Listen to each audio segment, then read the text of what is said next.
ಮೊದಲೆಲ್ಲ ಬೇರೆ ಬೇರೆ ಸಂದರ್ಭಗಳಲ್ಲಿ ದ್ವಾರಕೀಶ್ ಅವರು ಇನ್ನಿಲ್ಲ ಅಂತಕ್ಕಂಥ ಸುಳ್ಳು ಸುದ್ದಿಗಳು ಬರ್ತಾ ಇತ್ತು. ಬಟ್ ಈಗ ಬರ್ತಾ ಇರತಕ್ಕಂಥ ಮಾಹಿತಿ ಕರ್ನಾಟಕದ ಕುಳ್ಳ ಅಂತಲೇ ಮನೆ ಮಾತಾಗಿದ್ದ ದ್ವಾರಕೀಶ್ ಅವರು ಇನ್ನಿಲ್ಲ, ಅಧಿಕೃತವಾಗಿ ಬರ್ತಾ ಇರತಕ್ಕಂಥ ಮಾಹಿತಿ.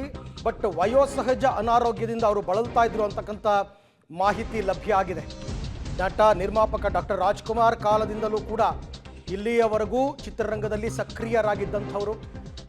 ರಾಜ್ಕುಮಾರ್ ಮತ್ತು ದ್ವಾರಕೀಶ್ ಅವರ ಕಾಂಬಿನೇಷನ್, ರಾಜ್ಕುಮಾರ್ ಮತ್ತು ವಿಷ್ಣುವರ್ಧನ್ ಅವರ ಕಾಂಬಿನೇಷನ್ ಇವೆಲ್ಲವೂ ಕೂಡ ದೊಡ್ಡ ಮಟ್ಟದಲ್ಲಿ ಕನ್ನಡ ಚಿತ್ರರಂಗದ ಯಶಸ್ಸಿಗೆ ಕಾರಣವಾಗಿತ್ತು. ಈಗ ಹಿರಿಯ ನಟ ದ್ವಾರಕೀಶ್ ನಿಧನರಾಗಿದ್ದಾರೆ ಅಂತಕ್ಕಂಥ ಮಾಹಿತಿ, ಬೆಂಗಳೂರಿನ ಅವರ ಸ್ವಗೃಹದಲ್ಲಿ ಅವರು ಮೃತಪಟ್ಟಿದ್ದಾರೆ ಅಂತಕ್ಕಂಥ ಮಾಹಿತಿ ಬರ್ತಾ ಇದೆ. ಚಿತ್ರಕಥೆಗಾರರಾಗಿಯೂ ಕೂಡ ಸಾಕಷ್ಟು ಶ್ರಮಿಸಿದರು ದ್ವಾರಕೀಶ್. ಒಂದು ರೀತಿ ಕರ್ನಾಟಕದ ಕುಳ್ಳ ಅಂತಂದರೆ ಬೇರೆ ಇನ್ಯಾರೂ ಇಲ್ಲ, ಎಲ್ಲರ ಮನಸ್ಸಿನಲ್ಲಿ ಮೂಡ್ತಾ ಇದ್ದಿದ್ದು ದ್ವಾರಕೀಶ್ ಅವರ ಹೆಸರು.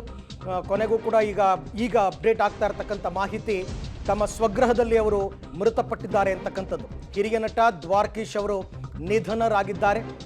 ಈಗ ಬರ್ತಾ ಇರತಕ್ಕಂಥ ಬ್ರೇಕಿಂಗ್ ನ್ಯೂಸ್, ಕನ್ನಡ ಚಿತ್ರರಂಗದ ಒಂದು ರೀತಿ ಬೇರೆ ಹೊಸ ಪ್ರಯೋಗಗಳಿಗೆ ಕಾರಣಕರ್ತರಾಗಿದ್ದಂಥವರು, ಹೊಸ ಸೃಜನಾತ್ಮಕ ಚಿತ್ರಗಳನ್ನು ನಿರ್ಮಾಣ ಮಾಡಿದಂಥವರು. ಸೊ ಅವರು ಈಗ ಮೃತಪಟ್ಟಿದ್ದಾರೆ. ಬೆಂಗಳೂರಿನ ಸ್ವಗೃಹದಲ್ಲಿ ಅವರ ನಿಧನವಾಗಿದೆ.